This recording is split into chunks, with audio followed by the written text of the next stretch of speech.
Welcome to the Story Tinker Podcast, a place for in-depth analysis of webtoon stories. Co-hosted by sharp, witty, and dare I say, thirsty fans, we dive deep into every episode, analyzing character struggles, relationship development, and of course, theories. You can follow the Story Tinker on YouTube, podcast platforms, and social media. For bonus content, sneak peeks, and more, you can support the Story Tinker on Patreon. We are really appreciative of your likes, subscribes, and follows on all platforms. Thank you for listening to the Story Tinker, and let's get started.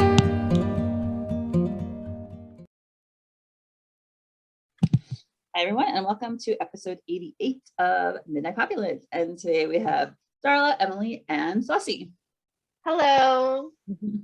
Hello. Hi. And yes, everyone except for me is wearing matching Team Tiger t-shirts. Hello. Aren't we so cute? Yes, it's adorable. Yeah, I'm not even wearing my Tora t-shirt, but oh well, it's okay. It's okay. We can picture it. Yeah, a Tora in my heart. Exactly. So Emily, you can start us off. Okay, I'll start. So we start kind of in the middle of things. So we've got it opening up, and Poppy says, "Just one thing, Tora." And they turn on the light. That didn't even occur to me. I'm gonna remember. I'm gonna realize so much during this podcast because I have not had the usual time to prep. So I guess they go back inside, turn on the light. If this is how you always talk to your men, please don't call me the B word ever again. And I think that's very nice that Poppy is just straight to it, because that made me very sad last episode. I understand it, but it made me sad. And Tora looks absolutely ashamed. He's got the little sweat drop. His eyes get all chibi and cute. So whatever you meant to say, hearing it directed at me really hurts, especially coming from someone I care about. And that made me smile because, like, it's very honest, it's very open, it's very vulnerable. And she literally says, like, I care about you. Like, it's, and this is like the, I'm not hurt, I'm disappointed kind of, like, if she says hurt, but like, it's like one of the, it's very powerful because, like, she's just upfront. It's no mind games, it's no whatever. It was just like, they had a little bit of mind games last chapter, and now it's just open honesty. It's like, I'm sad, this made me sad, and you need to know that. Yeah, and I like how you mentioned, like, they turn on the light. Obviously, like, there's a lot of, they turn on the light. Right? And you, Mindy. The whole color tone, right? This is, Saucy's thing of the episode is very warm. And okay, well, you can say it, Saucy. You're the expert. He just ended the last episode standing in the dark in that blue lighting, and so that's the first thing that happens is she flips that light on. And now we're in that golden space again. Oh my God, I love that. Why am I so okay? I'm like all in with these chapters, and like the last like few months, I have not been as analytical as I normally am. So like this is gonna be one of those episodes now, guys, where I'm just gonna be constantly in this podcast being like, oh my God. So be ready for that, because like I haven't done my normal oh my God's prior to this. So you're gonna get them all like live. Nice. So we're in the light now. Would it help if I told you that, Tora? Would it help if I told you that when I use the B word, I meant to say you were being a female dick, and then Poppy cuts him off. No cursing at me, period. Which is absolutely adorable. I don't know how, like, being a female dickhead is better than being a bitch. Like, I guess what's the difference here exactly? I don't know. What do you guys think? Do you have like a Darlene? I feel like you're like the resident curse word girl. For me, like, with me and my side piece that I have at home, we constantly use curse words with each other. I mean, he's never really called me a bitch though, like oh, or maybe like, oh, you're being a bitch or something, or for me, I don't mind calling him any name in the book because it's just a word to me. And I think Tora's probably a similar way where it's like, it's just a word. It's just a form of communication. Exactly. It's just in our vocabulary, and it's not going to be something that, is super direct. Like, I feel like if I were to use like a like a racially charged word or something, that's more direct. Like you're aiming at someone, right? But like a word like dickhead or bitch or asshole or whatever, like I just think that's kind of common lingo. Yeah. So I find like, so I grew up in like a household that my dad was in New York City construction. So like since I was like 5, I was on construction sites and I hear people cursing all the time. So like it wasn't an issue of hearing like it wasn't like this word is a bad word and it makes people sad. Like that didn't bother me. It wasn't the principle of it, but it's when something is laced with the emotional jab that is meant to hurt. Like when like to me, like when someone says like you're being a real bitch, like that is like it to me, it's like it's a cut. It's like very emotional, especially with someone that you care about. When someone says that, or if you say it like playfully, like, oh, you're being really bitchy right now or something, like it's the tone of voice that is, it's like what it was meant to do. And in that moment, Poppy, who's had obviously bad previous relationships with Julri and is very like self-conscious about making other people unhappy with her, or confrontation is not her thing, that probably meant more to her in that moment than Tora ever meant it to me, because for him he's used to just using those terminologies as a word, whereas for Poppy it had emotional context to it, especially coming from him of all people. Yeah, and I will add to that because if you have been in a toxic relationship with emotional abuse, and when someone calls you a bitch or a whore, like you are a bitch or you are a whore, it's a label. It's so much different than saying like, oh, quit being a, and then he didn't even complete the sentence, but like it's just the intent of it, and also like how they say it, just like what Emily says, like tone is everything when you're talking to someone. But yeah, like I didn't think of him using the B word as like negative. I think he was just using the B word as a way to describe like, okay, she was attacking him a bit, in my opinion. But your face when you said that, you were defending your man secretly in that. I mean, I have done that with my boyfriend now. Like, you kind of want to make them jealous a little bit. And like us ladies, us women, we know how to make our men jealous. It's so easy. And like, and even easily manipulated. Yeah. And so even when I want something, for example, like I want a gift or something, and I'm like, this is real life scenario. I'll be like, well, Brandon bought me this shirt, or like Brandon bought me this jacket. He was my coworker. Okay. And so after that, like my my boyfriend at home, he's like, why the fuck did he buy that for you? I'm like, first of all, it was for my birthday, it was for Christmas. They always are gonna question that, because they are possessive. Like they want to take ownership of you, and they don't want any other man to like claim you. And I find this whole thing cute, even though like it was high tension and like anyone fighting is not cute. But to me, like I find this like very interesting, because they're so new. Like their relationship is so new. They don't know how to communicate with each other. They're both they both communicate very differently in their other parts of their life. And neither of them have had this kind of relationship before. Poppy's obviously matured a lot more since Julri. Tora's maturing a lot more and learning more civilian like connections. So I think it's just going to take some time to figure out what's okay, what's not. And this honesty that they're having is really all they need to be able to achieve that, is communication and honesty, and telling someone when something they said was not okay, even if they don't quite understand it. Right. Saucy, I feel like you wanted to see something. Oh, just personal aside, I'd much rather be a bitch than a female dickhead. Good point. Look at you. I like it.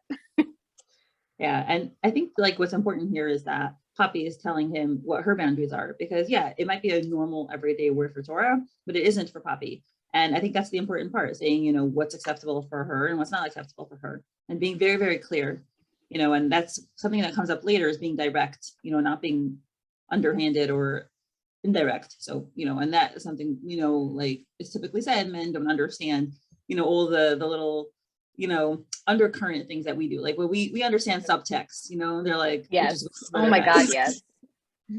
Pro tip for Tora, just put my in front of whatever it is and it'll change it. Yes. My bitch. You my slut. Okay, now we're talking. Okay. I don't know. Oh Like, I my would not God. like any of these words. I mean, no they're matter not what. there yet, but you know, just put a pin in that one, Tora. I like that. I like that a lot. Yeah, I can it wouldn't work for me because I hate the whole being possessed. I'm like, I'm not your anything. Like, leave me alone. But yeah. but yeah, I get it. Meanwhile, the three of us are rolling over. Take me. It's like with the praise thing also, everyone's like, oh, he said good girl. And they're like, you know, they're suddenly gushing. I'm like, I was 100% okay with that. Anywho, the good part of all this is that instead of getting defensive again or this spiraling out into blame city, Tora is just like, yeah, okay, I'm sorry. I'll never do it again. You have my word. Like, that is, again, super mature. Like, this whole thing has been like very adult. It's not that high drama, high school bullshit comic of like, oh my goodness, like, and then like it just keeps spiraling into nonsense. Like, no, like they're communicating and they're like moving forward, which is incredible for both of them, because it takes a lot, as Poppy will say later, it takes a lot to be that person that, you know, moves forward and it takes like the high road. So Tor says, I'm sorry for blowing up at you as well. I'm sorry for blowing up at you as well. Thing is, I don't do well with backhanded jabs at all. And he looks incredibly sad. It messes with my head a lot. I'm not sure why. And I'm going to assume the three of you also have theories as to why. So we'll stop again for a second. Go for it, Mindy. I'll go last. Come on, go on, bring on my man. Okay, fine. I'll go because no one else is going. I feel like Vincent was very manipulative and he gave him praise that was like also like laced with poison. You know, saying stuff like, my son, you did good, and all these things that were like meant to be good, like, oh, you're part of the family, but were really very negative and very toxic to him. So I think that might be a reason, you know. Poppy didn't do exactly that. It was very negative what she said. It wasn't like positive. That was, you know, underhandedly negative, but I can understand where he gets disappointed with that. What do you guys think? Yeah, definitely agree with the whole Vincent thing, giving backhanded jabs, because when he would use terms like son or, you know, whatever, like he clearly wants something out of him, you know, like he wanted Tora to do his bidding. So it's like he's using Tora to do all these like terrible plans. And so I think with that being said, like Tora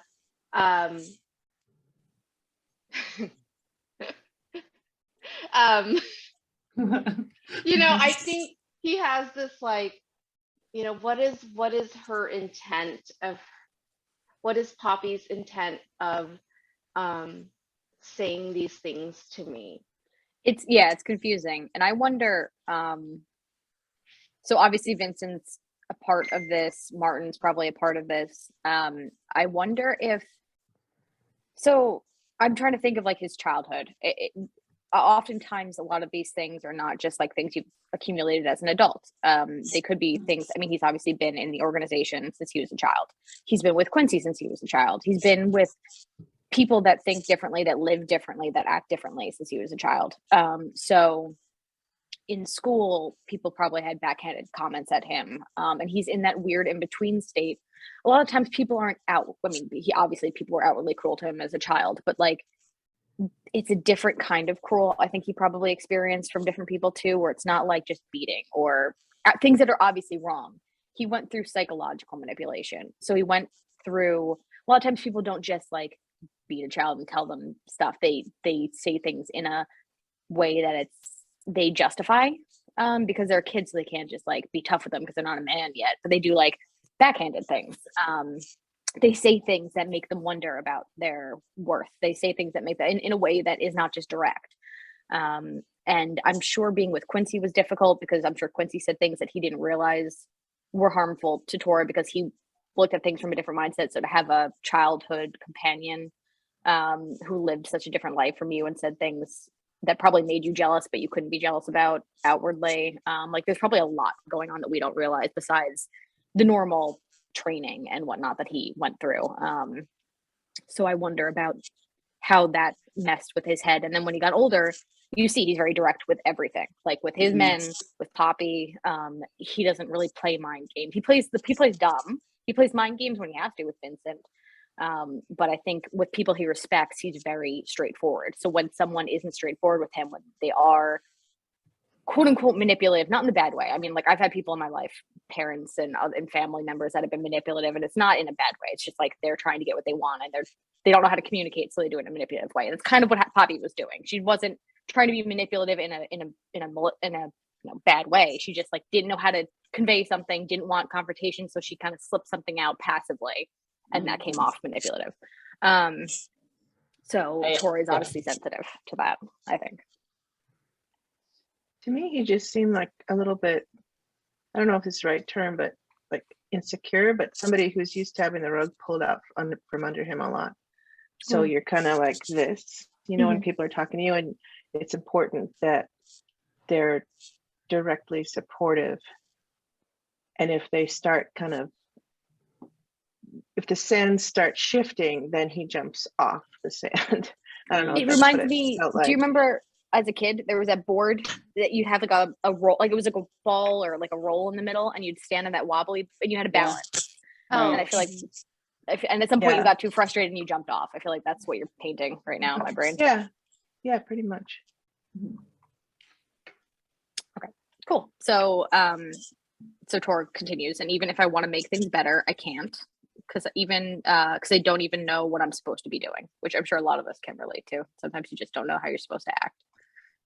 I relate to being the Poppy in this. I'm probably pretty good at passive aggressive statements. And yeah, I mean, this whole episode was so realistic for me. The whole, the argument last time, not so much. Yoel and I don't argue. We don't argue so much explosively. I'm much more like the small little everyday things, which whatever, I feel guilty of being a culpa. But anyway, but this whole episode was very realistic, where we have you have an honest conversation afterwards and you break it down. And but yeah, I think it's because like I totally feel Poppy just being angry and like saying something that is meant to be hurtful, because it's too hard. Yeah, she'll say it later. It's too hard to say directly what you feel. Yeah, and I relate to that hard too. I'm very passive aggressive and don't like confrontation. So not a great trait, but okay. So Tor continues still. He's got a monologue going here, which is impressive. I'm not saying how I behaved was okay, just telling you how I feel about it. But if you feel like I'm talking out of my ass or making up bullshit excuses, then, and Poppy jumps in and says no, which is kind of her. It makes sense, and I get what you're saying, which this painted a very vivid picture for me of my husband and me and how we argue, because like sometimes like we'll say things in the heat of an issue and we say things we shouldn't be saying, or we say things we don't necessarily mean. We have poor word choice and the other person zeroes in on that poor word choice and hears that really hard. And at some point you just need to stop and listen and put yourself in the other person's shoes and say, yes, like I 100% see why you did that. This wasn't necessarily the right way to handle it. I didn't necessarily handle it the right way either, but I see why you did. And that just understanding the other person's point of view is helpful. Also, her shirt is appropriate. Snark attack, like she literally attacked him with Stark in last episode. Like this was a very apropos shirt. So when you two are like, yes, I've lived this conversation, I get very confused when I read these types of conversations in the episodes, because I've never had a conversation like this in my entire life. So I don't even know what the hell they're doing or talking about. But which is confusing to me because here, you're so well put together, but it takes verbal. two to tango. Yeah, you are very verbose, very understanding. So just saying, it's not on you. Continue. Anywho, yeah. So, but these two panels here, look at it. It emphasizes not the distance between them, but they're at these different. She's like, I don't like hearing the word bitch, and he's like, Jesus Christ. I mean, sorry, I'm not supposed to cuss. I mean, Yeah. they're like really, their experiences are far apart, but that's shown here because see how it's almost her perspective from behind her head up at him at this sort of height, standing far away. And then you get his POV looking down at her where she looks like a little toy, you know, she's tiny. So it kind of shows that they're communicating across this gulf, this difference in their, so that I don't understand the dialogue, but I do understand the visual, the metaphor of them talking across this gulf in their height differences. And that's just, so that's my comment. Yes. Okay. And then we get into a flashback where Poppy says, what I did wasn't just a jab though. I was trying to make him jealous, like Darla was saying before, even if it wasn't intentional. And then we go to the flashback of ask the baristas at the cafe from Tora, and I don't have their numbers, but maybe I should get it from them next time, which obviously was her being a little bit of manipulative. A B word. Yes, a little bit. And she said he might not have recognized it immediately, but he must have felt it on a subconscious level, which is very true. And yes, that kind of thing messes with your head. I know because I've been there so many times in the past, which is sad. And it's true. A lot of times you take your experiences and you twist them to be weapons later. When you know how it hurt you in the past, you say, well, I can hurt someone else this way. Not necessarily, you don't start off with that mentality, but you get an arsenal of verbal words. Yeah. So I'd be upset too if someone lashed out at me from out of nowhere. I'll be mindful of it, I promise, which is very cute. I think that they're exchanging promises, each of their own.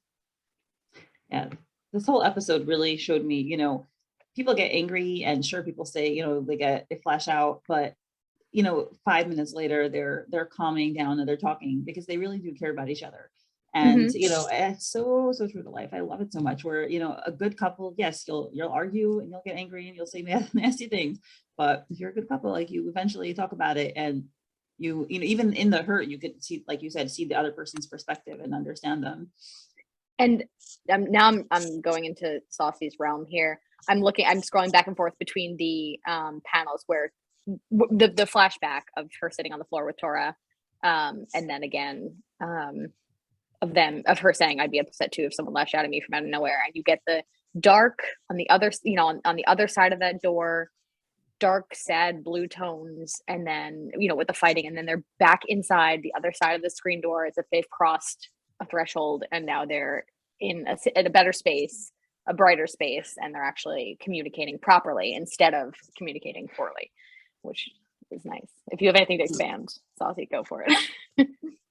This isn't my realm. You guys just talk. We made it yours. Darla's the artist. Holy smokes. You don't well, yeah, okay. So Darla is the artist, but you have a very great conceptual brain. So you know, I used to never notice these things until like I do a podcast with you, or I'd listen to one of your old podcasts and I'd be like, oh my God, or read your comments on Patreon and be like, oh my God, I have to look out for these things because I forget to. Because I don't look at the art. I do, but I look at the words more than the art, like just instinctually. I have to make myself look at the art.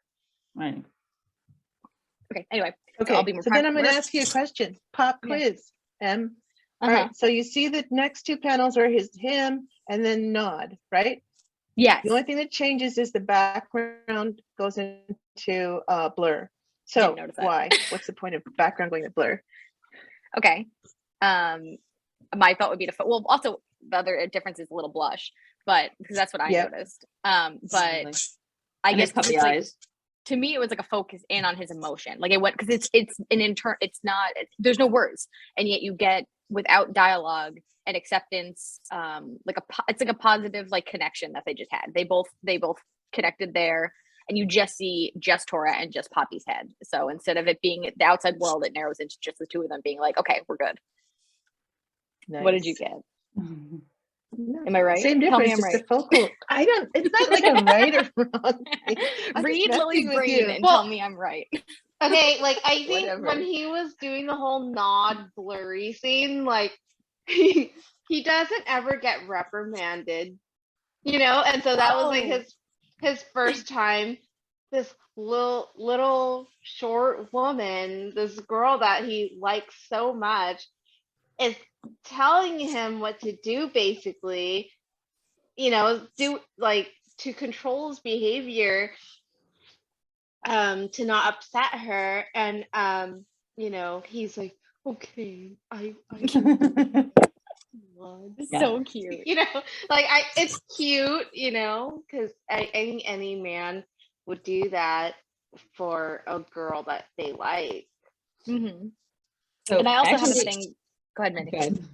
I have a thing for like short girl, tall guy, because my husband is tall and a little bit gruff and a little bit rough around the edges, and I am a pushover and a little passive aggressive when I need to be, and tiny. Like I'm 5 foot exactly. So like seeing that point of view, I love whenever I have an argument and then all of a sudden like my husband will just like break down and be like, okay, yeah, you're right. And I'm just like, it's not like a vindictive win. It's just like, hey, like I did it. Like it's just like positive. Like I communicated my point properly and we're moving. Like this is good. So and it's cute to see the big, tall, gruff guy be like, sorry, like, yeah, you're right. It's like there's something endearing about that. It's nice to take over a man. Exactly. Yeah, I like it. So I think in this situation, the nod is acknowledging what she just said, where, she promises to be nice to him, Mm-hmm. Where she's like, I won't, do those backhanded jabs again. And I think for him, it's like he's blushing because this is the first time somebody is paying attention to his inner feelings and they're not hurting him. Yeah, and trust. Like he trusts her words there. Like he's actually saying like, okay, yes, you're saying these things and I believe you, instead of other people who make empty promises. Oh yeah, that's true. That's true. Because like, him being insulted in the past and stuff, like no one has ever apologized to him for that, so it's like, this is his first time. So cute. He's an apology virgin. Yeah, he is. So cute. Yeah, I can't remember where I'm supposed to take over, so I guess Saucy, do you want to just take over? Yeah, go for it. I think I stopped. I don't think I stopped. I just kept Yeah, going. sure. Right after the nod. Yeah. Okay, so then you get the panel with his POV into her face, and her expression has changed, and it's completely open and nothing hidden. Because otherwise, I don't think I'd be that much different from Julri at all. And then we get to move on from the Julri reference. I don't like it every time his name comes up. But so the next panel, voila, she sits on the bed. Dun, dun, dun, because she could have, been like, oh my God, we left the thing. Now we go back into the kitchen or the living room, right? Because the reason why they were in the bedroom is they ran through and she was in distress. But instead, she just has a seat. Nice. Okay, so it's just, I have a hard time telling others that I'm upset at them. So I guess it's a really annoying thing I started doing because of that. Why? Does it make you feel vulnerable or something? Because now it's like this person has some kind of hold on you. Weak and vulnerable. Oh, look what he did. He sat on the bed. Sat on her bed. First time. What episode is this? Okay. 88. Dude, that bed is small. Ooh. I didn't know what the fuck people were talking about. Like, Tora can't fit on her bed. But then now I look at it and I'm like, yeah, that shit is small though. Okay, Of course I did not he can even fit on notice. the bed. He can fit in the back seat of her car. He can fit anywhere. She doesn't have a Fits. car. His feet can just stick Or out a over the edge. scooter. He can fit on the back seat of whatever. All of us, we're just very enthusiastic. Like, I And didn't see, even there's like foreshadowing. Look sexy. at her stuff. That's foreshadowing, clearly, Mhm. right? yeah, I was like, she's like, Oops. we always call her Stuffing emotion what, stuffer. Peg? Stuffing No, what? I read it a lot more emotionally because we always call her an emotion stuffer. You and me. So no, Oh my you know how we always We're say that she's an vibing. emotion stuffer. She's just talking now how she has a hard time saying things directly, right? So it does come out underhandedly. So I think this is like symbolic of her stuffing away her feelings and not wanting to be direct about them. And I saw So it you can, as yeah. I did not get anything sexy from this chapter. It's like not liking me. But I was so sucked in by the emotional shit that like to me it was not so much like, okay, I get that stuffing down her feelings, but at the same time I think it's just what Did that make okay? I saw it as like, you know, when you don't, because she can't say things directly, so she needs to do something else while she's talking. She can't just open up and look him in the eye. She kind of has to like she has to do something with her hands. And I swear to God, if you just give me a look, just to do something with her hands, it's not sexual, to keep herself busy, because she's gonna open up and doesn't want to look him in the eye and think. So yeah. Okay, picture this. You're sitting on the edge of your bed, right? Tora is sitting on the edge of your bed next to you. You start fidgeting and stuffing things into your laundry basket. Well, I thought that she was also hiding the sweater that's on the bottom, but this is a long protect the time she stinky. hasn't washed the sweater. Wait, she's hiding a sweater? Remember, she put his sweater in her laundry hamper, like the way back at the beginning. I mean, if she hasn't washed it by now, and if it's still in the laundry hamper, she hasn't done laundry in like a month. But whatever. Well, she doesn't need to smell it because he's sitting right there, and his scent is just rolling over her. See? So you think he's like foreshadowing? She's foreshadowing the clothes in the laundry hamper as if like something is going into a tunnel situation. Yes. I agree. What kind of tunnel? I agree. He's foreshadowing her being stuffed. Yes, I agree, Peg. That is the foreshadowing of the century. Okay, so you know what I first thought when I saw her? I'm a neat freak, so I'm like, of course she wants to clean up her room right away. It's a big mess. Like, it's so annoying. To me, it's like when I'm stressed, I clean. Like I get like, I don't know what to do. I'm stressed out. I'm gonna clean up my space. Like that's, so again, I didn't. I missed the sexy boat here. This isn't like me. You need to lobotomy me. Yeah, she It's didn't lean stuff, over to push exclamation clothes point, in. Stuff, She pulled that right point. between her legs. Yeah. So think of it. It's like, it's like similar to like pound, exclamation point, pound, Yep. exclamation point. Like that's exactly what I want to see here. She's holding her hamper delicately between her thighs while stuffing it. You are live picking right now. You see what's happening? I'm just describing the visual that Lily gave us. This is great. All right, dialogue. Sorry, you play dumb all the time, but you can actually read me like a book, can't you? Yes, he can. I'd say the same about you, sweetheart. Well, I'll never use it against you if that's what you're worried about. Mm-hmm.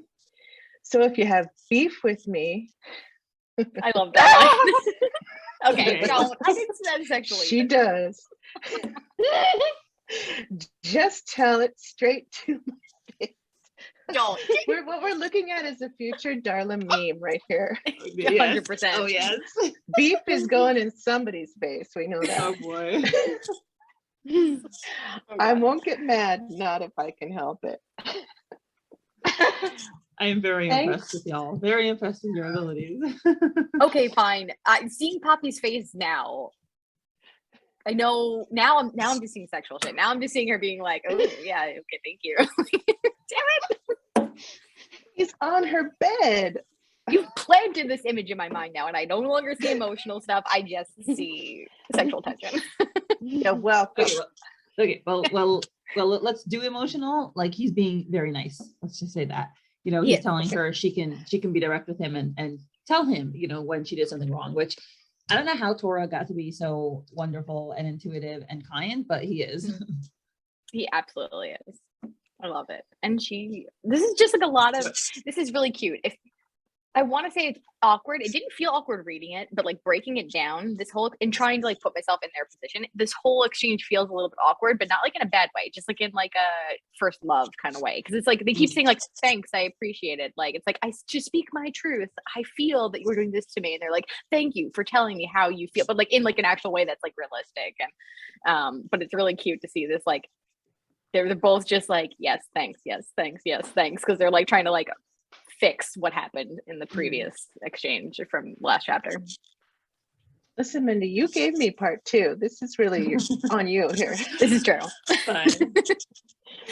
Anyways, Russell. Hey, what do you think in there? Meme here. I don't know. I wasn't even thinking about anything. A package? Sorry. Wait, it's him wrestling. Okay.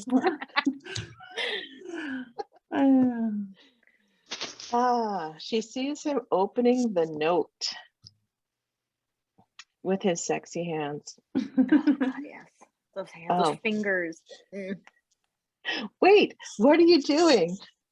Reading your love letter. Why? Now, what he really should do is stand up to his full height, hold it above his head, and read it out loud to her. Because that. Yes. She'd be jumping up and down. Like, no. But instead, wait, when does part 3 start?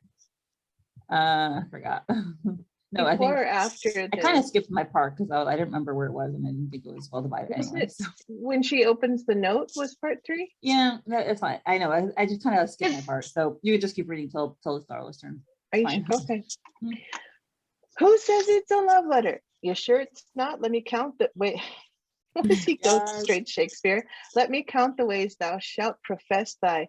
No. How intellectual is that? Yes, it's Elizabeth Barrett Browning. How do I lovely them count the ways? And yes, I'm a big poetry fan, so it's so nice. Like how, like, okay, for someone that like is constantly asking Poppy, like, what does that word mean? What does that word mean? Like, he just like goes like full on poetry here. Like, that's impressive. Yeah. This makes me think he's still messing with her with the Neanderthal thing later. 100%. Well, he's also with Quincy all the time. Some of that, like, even if he didn't go out of his way, like something is gonna seep in at some point. Like if he didn't even just go out of his way to go read things, like Quincy's going to just like keep trying. So, and it's all cheesy stuff. So like it's probably stuff that Quincy's repurposed for books, for whatever romance writing he's doing. So. Yeah, no, so he's totally teasing her with the letter. Go ahead. Yeah, no, he's doing it in an intelligent way, because the original is, how do I love thee, let me count the ways, but he's making it even more, like you said, Shakespearean, which it isn't, right? It's from the 1800s. So he's deliberately, making fun that it's like, oh, super intellectual, and he's making fun of himself, oh, you Poppy are, someone who would write like that, and so it's very clever. Holy snap, Mindy. That's cool. Okay, so she grabs it out of his hand.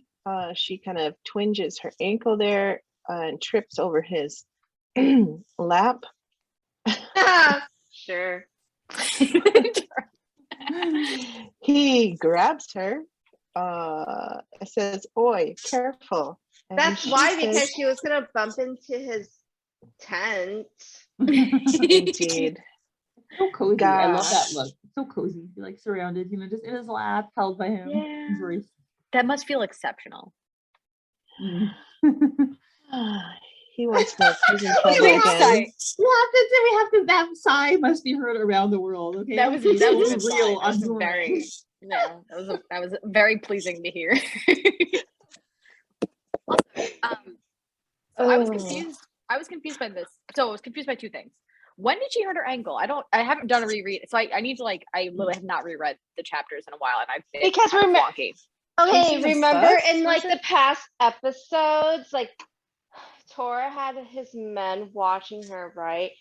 When after work, when she was sitting outside all alone, getting dark, waiting for him. And then he ended up not coming after her. So she goes running after the bus. You're right. Okay. And then she fell. Yeah. Okay. Yes. Because when he says, later he says no more running after buses. I literally was like, it slipped my mind. Like I did not remember this. And also he says, am I in trouble again?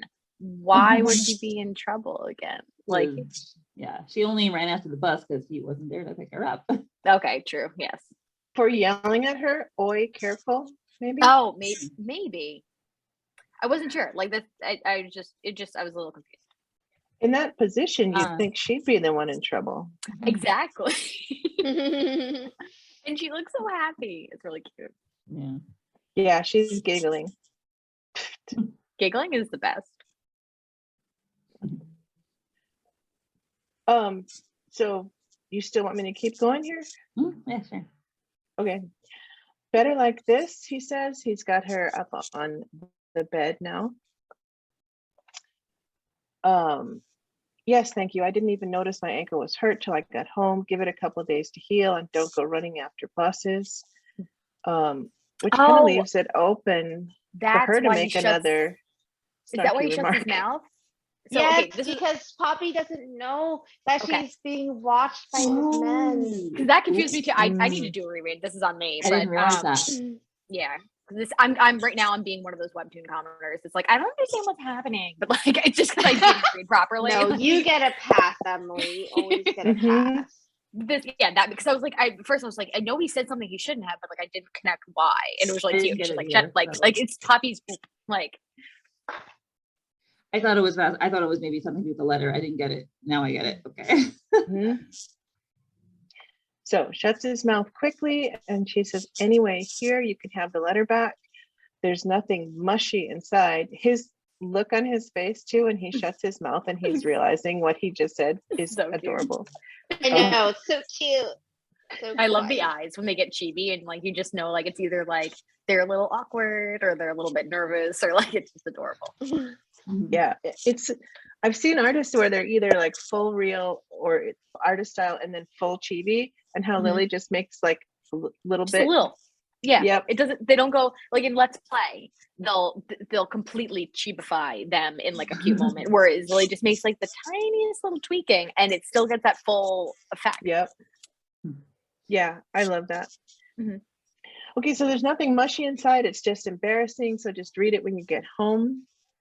Yeah, I mean, the letter is like a whole indictment of Tora of like what he did wrong. So definitely, I don't see it as Tora. wishy. Mhm. Which, by the way, is perfect female dialogue because females undercut themselves by using the word just all the time. And there she does it twice. Mhm. Well done. Yep. Okay, then he's looking at the note with a serious, contemplative, sexy look on his face. The lights are Sultry. framing him. It's not from supposed to be behind. sultry, but Oh, sultry. Okay. Well, he was thinking because now he says if it got you this pissed, it must have been bad because he didn't know what he said, right? yeah. So I'm sorry for whatever it was I did at the cafe today. And then they have that look. So normally that's like a cop out apology. Like normally when someone says like, I'm sorry if you were upset by something. Like to me, that's like no, that's not a fucking apology. Like realize what you did and apologize for exactly what you did, not just whatever I'm upset about. But in this case, it's like the complete opposite. Like he doesn't know yet. He hasn't read the letter, but he understands that like, yeah, okay, I did something. I understand that whatever I did made you upset. I'm still a little bit confused by it. Like, but I'm genuinely sorry that you were upset about this. And like, she can in just in his tone or in his mannerisms, she can tell that he's sincere in that moment when he says that it's not a cop out. It's an I'm gonna have to figure this out, but I am sorry until I figure out how to fix it. Mm-hmm. Yeah, and realizing he really has no idea. He won't actually know until he reads it. Yeah. Okay. So then his thoughts as he's looking back at her. Now's the worst time to have this talk with her, but I've delayed it. So for me, I was like, when I read that, because I'm like, I'm not sure what he's talking about, but maybe you should sit on it a little longer. Yeah. She was literally just attacked, dude. Like, give her at least a breather. But at the same time, like, no, I agree with him. But yeah, I feel like he might feel that if he doesn't say it now, he'll chicken out. So I get that, or that she at least deserves the truth. Like right now, they are open up. So it's like it's one of those you don't know when the right moment is, and it's never going to be a right moment. So right now they're having a deep connection. If it's going to suck, no matter what, we have this. It's an opening. I'll take it and have some balls and just go in. Mm-hmm. Yeah. Well, and Q could drag in some bloodied up dude at any minute during this conversation. Good point. Yeah. Maybe this is also better. I mean, there's a rooftop chase going on somewhere. Better to get ahead of the game. Yeah, it's the worst, especially in.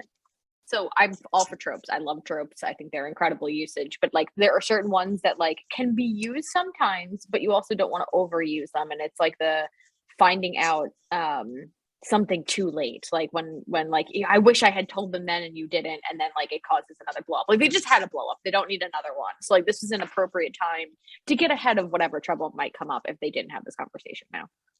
Mm-hmm. Right. Well, this part that's coming up here, I had a couple questions about, but I feel like I've been reading for a really long time. Yeah, Mindy, go for it. Yeah, okay. I mean, the part with Darla comes up soon, but I guess the fourth part is really long, so maybe I'll do it until until the Neanderthal part, I guess, maybe. Cool. Okay, so he tells her, now he decides to talk to her about his experiences growing up. He says, I grew up on the streets, was raised by the streets, and it's angry, violent, cutthroat. Fucked up shit happens to people there all the time, and it's a completely different world from this one. Nothing like what civilians are used to. Do you get what I'm saying? And he doesn't look at her while he's talking to her, but I'm so happy he finally is sharing something from his past. Yeah, I don't know if he ever talked to anyone about his past and how he felt about it. And what I like right here is oftentimes in stories, characters will just magically get things they just can't get. Like they'll be like, someone will open up about something vaguely and they'll be like, yeah, like I can understand that a little bit. And then they like share something or like whatever. Poppy just doesn't get it. She's like, I should cut you some slack. Like, I'm not sure where you're going with this. Like, yeah. And that's like wholesome, that the fact that like, no, she doesn't get this because she's never experienced it. So, I don't know. Yeah, I was completely surprised by what he said. Also, I thought exactly as Poppy thought. I thought, that means that like, oh, I should be cut you slack, like, because that's how you grew up. And he says the opposite. He says, no, I mean, you shouldn't cut me any slack at all. And he does look at her now, and she gives him like this worried look, a little bit confused. And he says, and then he turns away again, isn't looking at her. And you have the shot is now from further away. So right up till now, right, it's been closer. But now when he's talking about what he's scared that he could potentially do, it's distancing himself from her, and he feels like it's a distancing move. So now we got the shot from further away, and he says, I'll never hurt you, not intentionally, and never physically. But if at any point you feel threatened by me in any way, then do the first thing you need to do to feel safe. So, this is, recognizing like. Have you guys ever had this question brought up to you? I'm just curious. Which question? What do you mean? Like, say if you were in a relationship and he said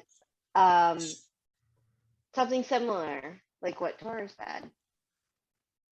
Yeah. I mean, I've literally, my past relationships other than with my husband were insanely short and juvenile. So like, no, my husband would be like, no, you have to stay with me forever. Don't leave me, please. So I don't think it would ever yeah, but so what this reminded me of, well, does that before I interrupt, has anyone else ever had this conversation with someone? No, I have a scary one. Go for it. Here's a scary one. For me, with my relationship now, it was at our like 2-month mark, and we were like in the car, and I remember him saying like he was about to break up with me, right? And he was just like, I don't know when I'm gonna hurt you.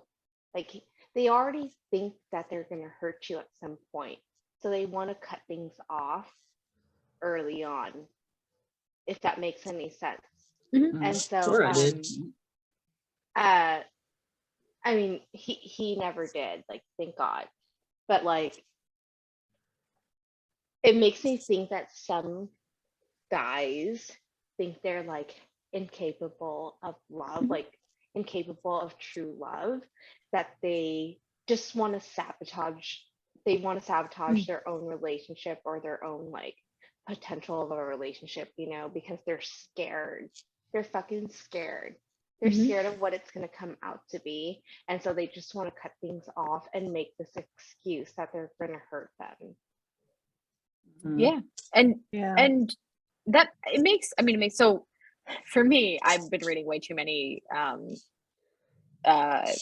fantasy romance novels recently. But for me, like, I feel it's like one of those like super macho man, like, I've definitely like read this in novels before where it's kind of like that, like, I don't want to hurt you, like if you need to like vampire or whatever, where it's like an instinct thing. It's like not human. It's like completely like animalistic kind of romance where it's like, if I ever do anything that like hurts you, like grab a stick, whack me and run. Like it's like one of those kind of things.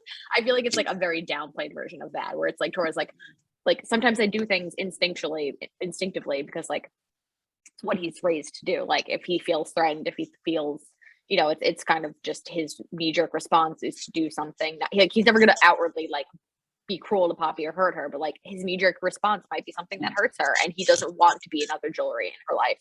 He wants to be someone that could be a safe space for her, and he doesn't know if he's going to fuck up because he doesn't realize it right now. He's still not entirely sure what he did. So like he's kind of just saying like, if you need to do something, don't worry about me, because Poppy obviously. So for me, I've been dealing with a lot of my own trying to figure out what I do for myself instead of others. Like I do everything else for others first, and then I think about me later. So even if I am hurting or something, I will still think like, but this person's hurting more. This person needs this more. So like Poppy is very similar. She went through an entire relationship worrying about Julri's feelings and worrying about other people's feelings, and she was hurting the whole time and not focusing on herself. So Tora's actually saying kind of here to me, it was whatever you need to do, whether it's physically you feel threatened by me, if you're uncomfortable with whatever I'm doing, like put yourself first. Don't worry about my baggage. Take care of yourself first. Which is found that heartbreaking last episode, that he was trying to pass her off on all these people that he thought she would feel safe with, you know, including up to calling the cops on himself or what, or calling the cops and getting out of there. Yeah. So thinking she would feel safe with the cops, which that was very heartbreaking. Heartbreaking. He doesn't see himself as a safe harbor. He sees himself as just another thing that's going to cause grief for people, which he's probably sad. He's the safest person she could be with right now. Maybe like, you know, they need to work on conversation and communicating, but like who doesn't? So on the other hand, that's what they're saying, but he is still sitting on the bed. If you really feel like you're threatening somebody, sitting next to them on their bed is, you know, that's a body language thing. You know. We should keep going. I feel like we're getting ahead of ourselves. There's more to discuss, and they do discuss this part. Yeah. So she asked him, she's like, but hypothetically speaking, if you never hurt me, then why the precaution? And you know, he's not looking at her, he's faced away from her, his back to her. Because after his brows, look at his eyes. It's so sad. Yep. And like, because after just what happened with us, I realized I might never really know what it's like being in your position, even if I try to understand it. And like, that like plaintive look in his eyes. And I can be. He breaks out of the frame, which focuses us on him. Nice. Yeah, and also I love the near city in the background. I always love that. Scenery. He says, well, that's his darkness in the night and the aloneness, which is now framing his head, whereas earlier he was framed by the lights on either side. Remember? Yep. So brilliant. He's getting sucked back into that city. His dark moment coming back. I feel like it's like the streets reclaiming him again. Right. Like he's going back into city street mode. Oh, awesome. Didn't we have a similar discussion in like 27, that area when he was first in her apartment? Wasn't it pretty similar? Yep. I think, cool. This is ringing a bell. Body. And he looks at her and he says, and I can be a pretty scary mofo to most civilians, or aggressive, hostile, whatever. Yeah. And like, he's like, yeah, no, I don't know any words. I'm not good with words. Like, he's a thesaurus. Right. I mean, I scared you when we first met, didn't I?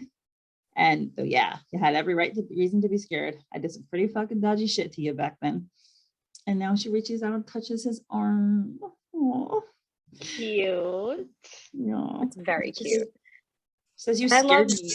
Go ahead. Yeah, I love this section because I don't believe in black and whites ever. So I mentioned before that my dad was in New York City construction, and my dad, I have a great relationship with my dad, and my mom was very gentle, very emotionally soft.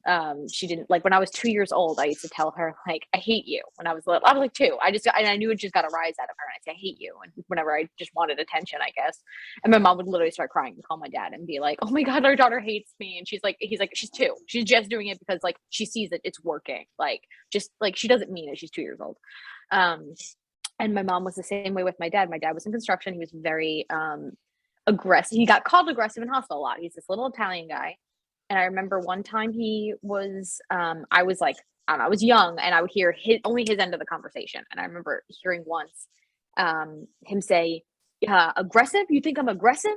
And then he literally went off and was like, I'm going to kill your mother. I'm going to kill your father. I'm going to kill your That's aggressive. But I didn't say that, did I? And then he hangs up and looked at me and was just like, we're like, and then he was like, we're on vacation. He was like about to like take me to the pool. And he's like, was that mean? I was like, yeah. And he's just like, okay, I'll call him back. And he called back and apologized. But like, he just like, some people, and when my dad was with us, like he was a sweetheart. Like he still is, like he's very emotional. He cries at a lot of things. But like when he gets into work mode, the way he describes life is he comes home, he's happy, he's carefree, he goes to bed, and the next morning he gets up, he picks up his sword and he starts swinging. And it's because sometimes you have two parts of your life. You have your work, you have whatever you've been in to get ahead in life. You need to make a living, you need to have a successful business, whatever it is. Sometimes what you want and what your family life is and what your home life is completely different, or the relationship you want are very different than your reality. So for Tora here, he's basically saying, and I know my dad used to feel bad because when he'd have these phone calls or when he would get like road aggression or something, he knew it upset my mom, and and I didn't care. I thought it was funny because he was never like that with me. I only saw happy, fun dad, and when he did this, I'm like, this is funny. Like he's acting mean right now, but he's not mean. So my mom didn't like confrontation. So the same way I see this connection here where Tora's basically saying like, sometimes I do, and it's just a knee-jerk reaction. Sometimes I do these things or I say these things because like, it's what I need to do to get ahead in life because it's what I was trained I had to do. But with this relationship, it's different. Like with my mom, he was always like a soft mush. Like he rolled over for whatever. If she wanted something, she got it. Like he was very easygoing with her. And I feel like it's the same relationship here, but he just for him, it's not a switch he can easily just turn on and off. Like my dad, he switched it easily. Not everyone has that control, and hasn't learned how to be soft and sweet, and he is hostile and aggressive and scary sometimes, and he doesn't want to be with her, but he's afraid that if he is, it's going to scare her away, and they need to get that's a hurdle for them right now. Sorry, story time done. Yeah, that was very interesting just to hear that. It does remind, it's a lot like Tora. Difference with the home life and the work life. Yeah, it's not, the things aren't, and I've seen the complete opposite. I've seen people, like some people in my husband's family, like his father, it's always the same. His home and work are like, it's the same personality. He does not change. And like, it's just different. People are different. There are so many different types of people in this world. And we see that in this comic completely. Like we see Vincent, we see like all these different kinds of people. Like there are no cookie cutter characters in this story. Like they're all very emotionally complex. They're all real. And we can all make connections. You're queen of body language. Isn't there a running theme of one or the other of them spinning out and then a touch kind of bringing them back?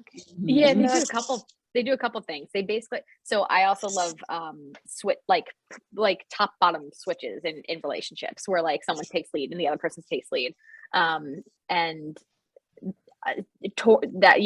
there is a lot of self-imposed distance, turning body away, scooching over a little bit, and then being brought back by touch. And you're right, in this scene, which I haven't actually looked at yet, so I'm gonna have to just kind of make this up as I go, but Tora is like Mindy was saying, turned away, hands clasped, like he's very like, he's giving himself comfort. Like a lot of times you'll see like Tora will put an arm on her, she'll put an arm on him, like not in the normal bring you back touch, just like in like a lending yourself support.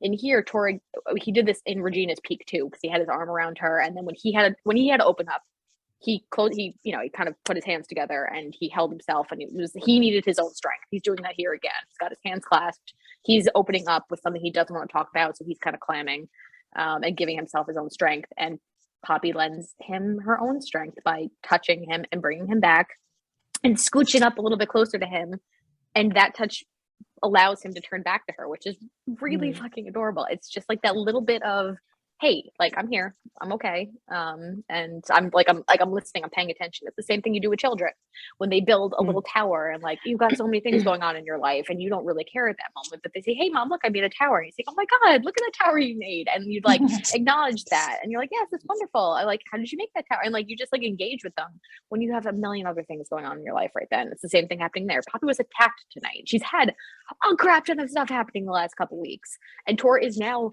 giving her more things to think about. A person that she cares about is opening up about something hard in her life. Does she have that room for that kind of mental strength to lend him. She finds some. She puts her hand on him and she says, yeah, you scare me a little. And she opens up about like what she thought of him. And it's an exchange, which is really cute. And he needed that in that moment. I want to get Lily's original scripts before she edits it down, because I bet it was something like, you scared me a little, but it wasn't too bad. You did throw a remarkably fragrant jacket at me, and I appreciated that. It's in the bottom of my laundry basket. Okay, Stuff. that's. I mean, wishful thinking. That is our next fic our next ridiculous fic project is going to be like, let's make crack scripts for what happened before this happened, and see, like let's play God and see what we would have done in a ridiculous way if we had scripted out this episode. That's a great one. Yeah, but what she does say is that it helped that you were pretty gentle towards me, so I didn't really feel scared after the start. And she blushes. He's like, yeah, that's true. Most of the time you're just pissed off at me. She's like, no backhanded jabs, and he's like, see what I mean? And she's like, that's because you enjoy digging your own grave so much. Okay. And he's not registering anything. He's just like, it's like a fly bopping against his face, and he's just like, oh, he just keeps going. Like, he does not even register that she's smacking him, which is friggin' adorable. My husband always says that if he hit me as often as I hit him, like he would be in jail. Oh yeah, 100%. Yeah, yep. I beat my husband up. And this is so cute because like while she's beating him up, it's like, me being gentle, that's a first. And she's not being gentle at all. She's literally attacking him. And he's just like, I guess I am kind of gentle. Like, yes, you are. You were literally letting this small little creature attack you with zero any kind of anything. Yeah. So Darla, do you want to take over with the Neanderthal part? And I think we have about a half hour left, right? So. Oh yeah, shoot, yeah. Whoops, I gotta go. Sorry. Yeah. Okay. All right. So, okay, me being gentle. That's a first. Thump thump. So that's Poppy punching the shit out of his arm. There's a reason why Quincy calls me a Neon. He's like hella struggling. Like, what the fuck is that word? Holding on to Poppy's wrist. Neon dental. Fuck, what's that word, Bobby? Neon dental, just glowing teeth. A Neanderthal. Yeah, that's it.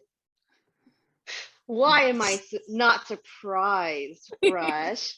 That's cute. That's a stairway moment right there. It is. His stairway moment. So, someone pointed, Nicole Buck, I think, pointed out that this episode has two do-overs. It's this brushing moment, right, where she did it before and it was like, oh, I got what I do, and here she's doing it and it's totally no big deal. And where last time he was at her apartment, or the first time she tried to grab his phone right out of his hands, and like she almost, she was on top of him and it was like very awkward. And now she like tried to grab the paper out and they're and he puts his arms. You're right. Yes. Oh, she's good. I love that. And notice how she's just so like not hesitant to do it this time. When she was at the stairs, she's like staring at his eyes like, oh my God, is he gonna look at me? And then now it's like, nope, I'm just gonna do it because I feel comfortable enough to do it. And yeah, he's the one for dumping. Last time she was the dumping because he gave her this whole, like, oh, do you always do that? And now he's the exactly. Yep. Okay. So he's blushing, but so let's say you're the one dealing with a home intruder. Poppy's looking down all like solemn. You wouldn't be sitting on the ground minutes away from peeing your pants, would you? Tora's like, nah, but guess who would be? He's flexing here. He's flexing totally flexing because he knows that he's gonna have them, on the ground, like begging for their lives, which is like amazing. That's like so hot. Okay, and this is now you got me in this sexual mindset now because like he's flexing right now, and she obviously feels safe with him. So now he's confirming why she would feel safe with him. Like no one's gonna fucking touch you if I'm around. And she's like leaning back on the bed, and she's like, "Oh, the home intruder. Is that the one that you're gonna beat up?" Like very inviting. Like look at her. Just, exactly. She looks very inviting here. the home intruder, and then him sitting And on the through edge of the bed, staring at her like, that's right. You know, I got this shit. Okay, but in all reality, she is a little bit scared by that. Like, that isn't uncomfortable because, like, the next panel, she does look like a little bit concerned. Like, that's a hard truth she's facing right now. Like, this guy could beat the shit out of literally anyone, and that is the fact she just needs to come to terms with. Like, it's very comforting, but there's also the flip side of that, which is dangerous. But isn't that hot? Oh yeah, 100%. Without a doubt. And so now we see Poppy looking up at him like, I'm a little concerned, but I am hot for you. And then, okay. That's the alternate dialogue. Maybe it's wrong for me. Maybe it's wrong for me to feel this way, but sometimes I feel like the only way to deal with bullies is to give them a taste of their own medicine, like fighting evil with evil or something. I'm sorry. Yes, this is her dark side showing. I love it. Her Darth Vader side is showing. I'm sorry. I didn't mean to say that you're a bad person. Hey, it's this is Tora, sorry. Hey, it's fine, sweetheart. If it walks like a duck and quacks like a duck and shit, sides. This is a mafia romance. And here comes him yelling at me. Did you expect me to be a fucking life coach? I'm so uncomfortable. Tora, stop yelling at me right now. Poppy's face, yelling, like, staring at your boobs. My boobs are covered. Oh wait, no, his face is on my boobs. That's great. Okay. I love this line. So fourth wall breaks are just like they're funny. They're always funny. It is never a time where it is not funny. So he goes, wait, what was that? I said something weird. Poppy's like, yeah, weird. Was that a glitch in the Matrix? And we see her smiling at the, I say camera, there's no camera, but she's smiling at the camera, like, right? And then, So well, you catch on pretty fast, huh, sweetheart? See, now we're talking. Oh my God, this voice, Darla, I'm loving it. Look at him looking all sexy. Looking all sexy at her face. Shit, I better be careful not to corrupt my. Oops, sorry. Shit, I better be careful not to corrupt you with my evil ways. And of course, she says, yes, you should. Because maybe I'd be open to suggestions on occasion. So, okay, this is that line. I don't know. Lola sent another girl on Patreon, one of our friends. What did she send me once? And it was like, I don't want I want a guy who is going to boss me around. I might not listen, but I'll like it when you try. And like, I feel like this is one of those moments here where she's kind of like, yeah, okay, I can be open to a little bit. Like, I don't want you to treat me like one of your men, but at the same time, like, I don't mind a little corruption. Yes, corruption is good. Evilness is good. I'm so down for that. And I'm like, look at the way, like, okay, I'm gonna be like Peg right now. Look at him all in his darkness, staring at Poppy, who's all like light skin and like glowing all the time. Like he's just like, I'm gonna corrupt you, babe. Like, and you're gonna be down for it. Like, I promise you. But it's not dark. It's like what he's saying is dark, but they're both glowing. It's a white background. It's like glowy. She's blushing. Like, it's like a very positive, like, in like beautiful moment. Like, it's like, so beautiful that his bicep is touching her kitty in the next panel. Yes. He seems to be going in for another lick. He does. Oh yes. Look at those eyes. But he pulls back. Yes. He flips. Flip. Such a cute, I love that. That's my favorite term that Lily puts in as like a, what do you call that? There's a term for it, right? Like yeah. Sorry? What the term for a sound effect word? Yeah. Yeah, I don't know if he has remember. I guess it kind of flip. Like, it's like, but like that's my favorite one. Flip, like when he turns something over, when he turns his face, something. I'm talking about Secret Gardens, and I'm not talking about a thing. I'm talking about a person. But when they say flip, like it's so cute. And you're right, he pulls back. He's 100% going in for another lick. You're right. And she's confused. Yeah. So why do you think he pulls back? I think maybe he doesn't trust himself again because he's just gonna go like all the way. Also, last time he did like this, like so when they were outside and he did lick her, it ended in them like fighting. Like, so right now, I think he's like just trying to give it. I think he knows this is not a sexually charged moment, but at the same time, he doesn't know what he's supposed to be doing. He's still very confused. He still is not sure what he did wrong. And while she's obviously giving him a green light a bit here, he's still, I think, a little bit scared of like, well, I already messed up once tonight. Like, let me just play it cool until I get like a legitimate invitation. And legitimate, also, like, just, it's okay, Peg, go ahead. She just leaned back on her bed pillows and thrust her breasts out at him. And said she not a wanted legitimate? Yeah. Okay. Yeah, and I appreciated him.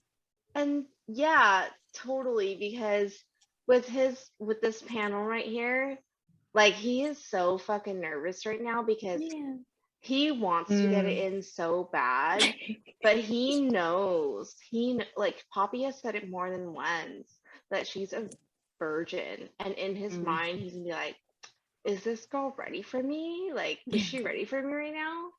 Like, no, she's not. And he's gonna need like a written invitation. Exactly. Like, please put it in. Slip. Yes, no, maybe. Yes, gently. And so yeah. I think he knows that she ain't ready for all that. You know what I'm saying? Yeah. Okay, so flip question mark from Poppy. She's so confused. Anyway, that was a simplified version. I'll tell you more next time. Point is, I want you to know who and what I really am.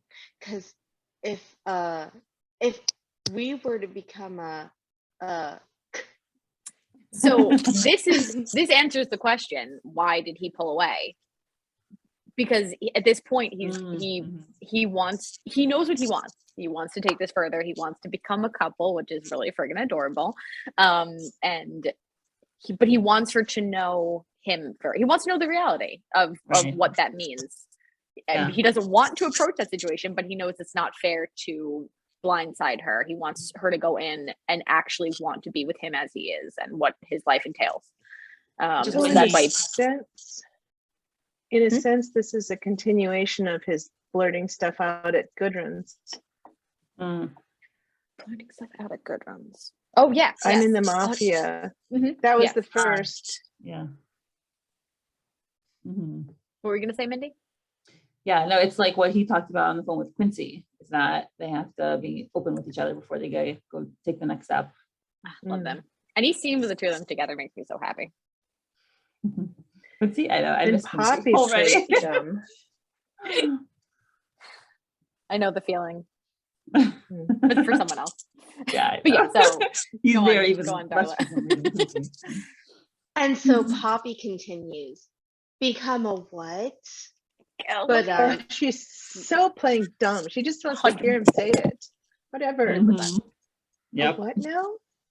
Cotton candy? Couscous? What are you talking about? And so Tora continues. Shit, Bobby, you're smarter than me. But tell me, you know what I'm gonna. And then he slides his nose because he's like, that's what I do a lot too when I'm like, oh, I'm nervous. I don't want to continue like talking, right? Slide. Bitch, what the fuck, guy? Get the fuck out of here. Like, sorry, big bro. He got away. Interrupting. Get the fuck out. Get out right now. Get out. Like, I love that's your reaction. But get I felt that out. way too. Yeah. I did not. I was so happy. I was like, oh my God, you forget Poppy and Tora right now. Like, you little bean, you're okay. You're disheveled. Your shirt is ripped. Your hair is all gross. And I just want to hug him. I appreciate all his hard work. He is an amazing underling of Tora. Like he is No, get the fuck out. But get the fuck out right now. Wrong time. Like just He could have texted Tora from the rooftop. exactly. You got away, I'm coming down. But no, just march into Poppy's bedroom, why don't you? Jeez. But like, look, like, how did he even get in there? Like, fucking climb through the window and shit. Actually, that's a good question. Which? No, well, did he come through the door? He probably has. Well, no, I'm trying to. Yeah, the door and the outside one are both paneled doors. So I think he's coming in through the front door. Mm-hmm. Oh, so look at him. Her keys.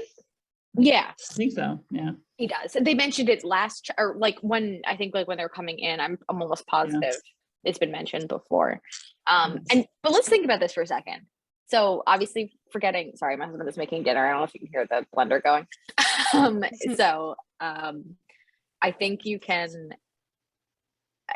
You is just like you is good. Like we know, we always thought like you a little cinnamon like roll, the little bean that like is like a nerd. Like he's not that. Like he's literally a gang member. Like he can do crazy shit. We just saw him parkour the way out of her balcony. And the fact that he did not catch this guy and obviously had a scuffle with him, he caught him and lost is significant. Like this guy is good. This guy is not a random home intruder. He is someone that is trained. Probably so not. Who do you think it is? Who do you think it is?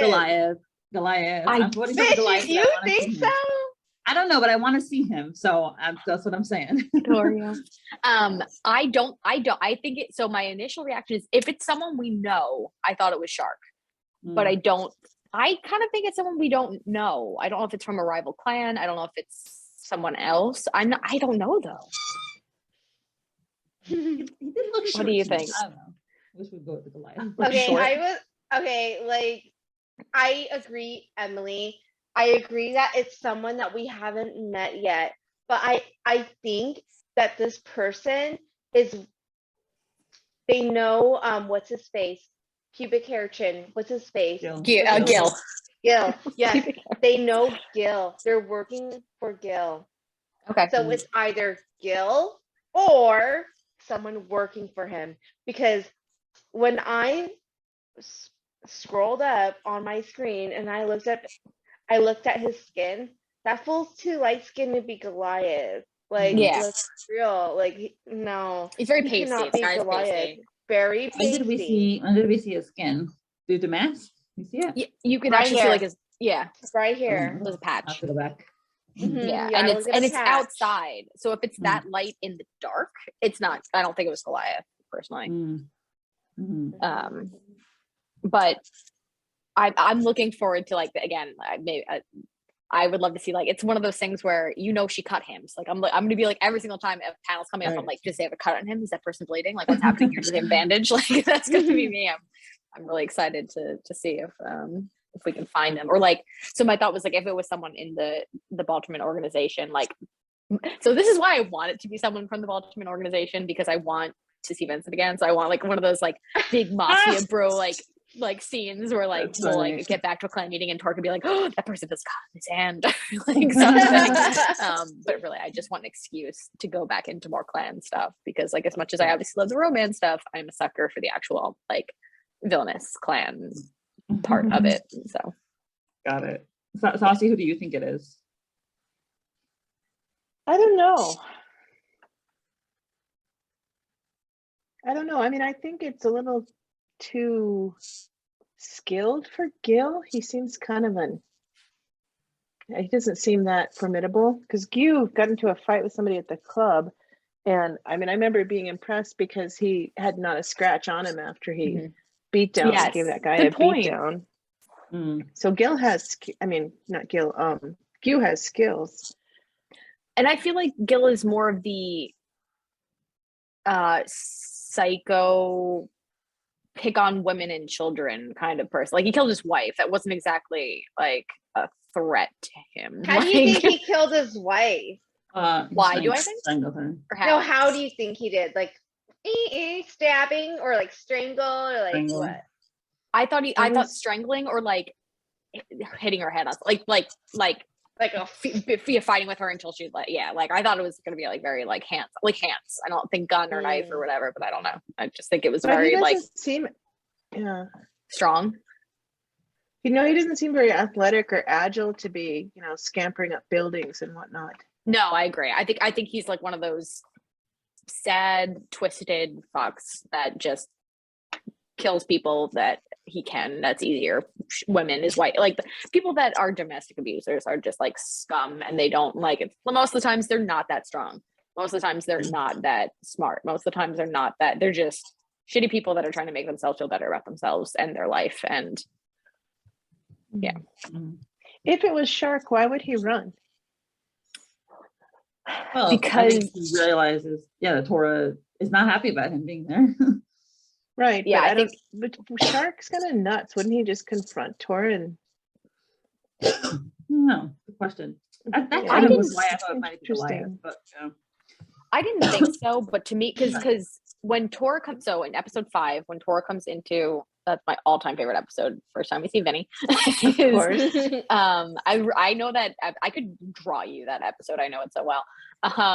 And it would look awful, but you'd get the picture. I'm pretty familiar with it myself. Yes, you are. Shark is sweating when he sees Tora. And there is a part where he said something, I think he says to Claude, like, you don't want to mess with that guy. Like, because Claude's all like, I could take him. I'm an MMA fighter. I'm a himbo who can beat anybody up. Like, I'm the best. And Shark is just like, no, like, no, don't, dude. So I do think I think he'd be confused as to why the fuck is Tora here. Because Tora was given the job. It was going to go to Martin and his boys. And instead Tora was like, oh, like, I guess I'll do it for you if you give me a raise, because really he wanted to protect Poppy. So he was trying to keep Shark and Claude out of finding any notebook information, but it's also possible that Martin has them secretly working on it anyway. I don't know. Like, it could have been something else that like is not necessarily official Boltzmann like orders, but it could be like undermining, like, just keep an eye on this, like Tora's acting weird, like like can you look into this too, like one of those kind of situations. I don't know. The only thing I thought was weird about that was that even the like little gangs, like stupid green hair guy, what was his name, Nicholas, yes, Nicholas, so Nicky boy. But Baltimans, we've never seen them wear masks. They kind of deal in intimidation and look at my tat and all this stuff. That's fair. Yeah. So that's why I was like, that's weird. That would be weird for one of the higher up Baltimore guys to be that dude. But I thought, well, that Goliath is a kind of a he is athletic, but the skin tone point is really well taken. It can't be him. You know who I think it is now? Huh. The La Rosa clan leader, aka Poppy's mom. Awesome. Totally. Of course.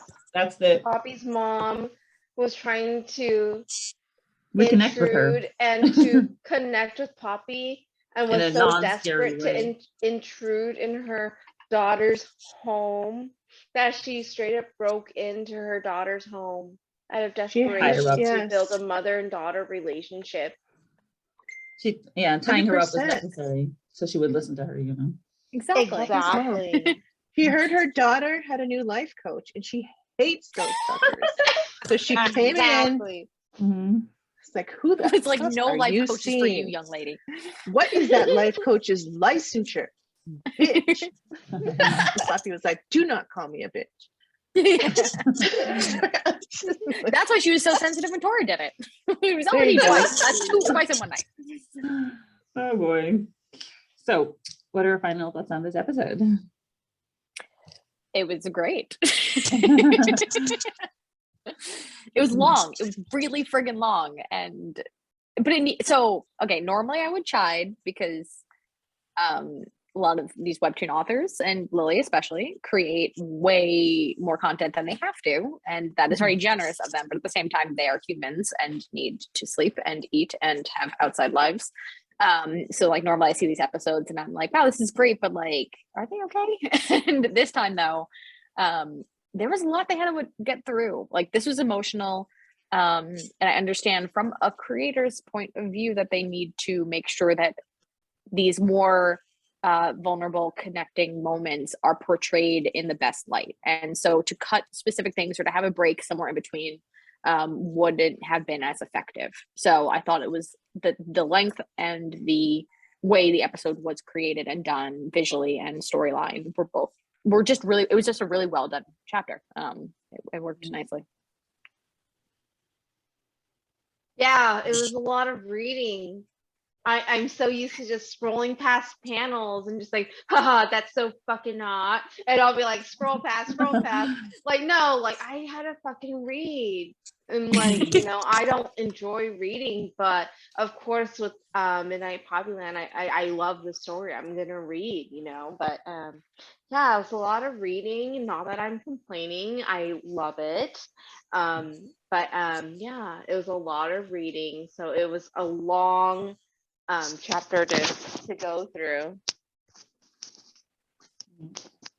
It was nice after fighting and disconnect to have them connect through conversation, but also physically connect too. I mean, they spent most of the episode on the bed together talking and little touches, and I thought that was really nice to kind of give a warm-hearted chaser after some of the conflict and painful things they've been going through in the last little bit.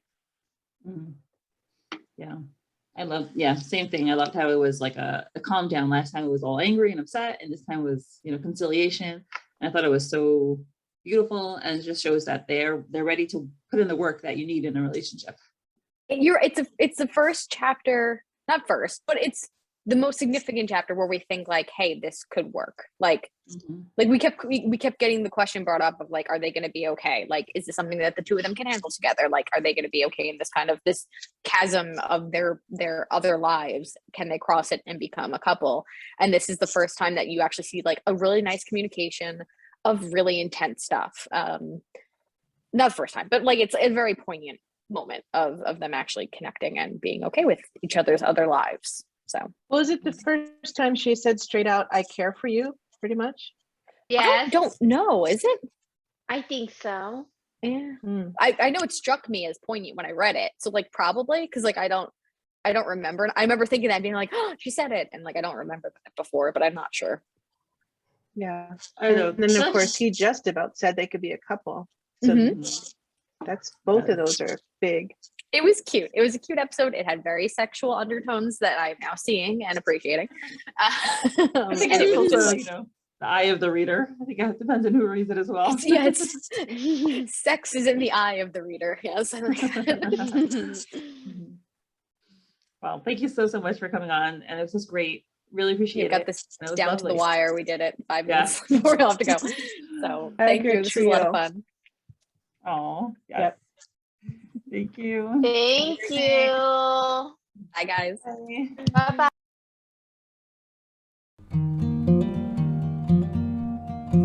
Thank you so much to my current patrons: Susie, Lady Libris, Lily, Jenny, Haley, Maria, Molly, Veronica, Emily, Joe, Rochelle, Saucy, Tuggles, Meg, Ann Rose, Priya, Alexa, Misty, Laura, Joanne, Patty, Jen, Emilda, Esther, I'm Watching You, Taurus, Poppy Seed, Marie, Jen, Emily, Jean, Jen, Erin, D, Kate, Lily, Beckett, and Duranda. Your support is truly appreciated.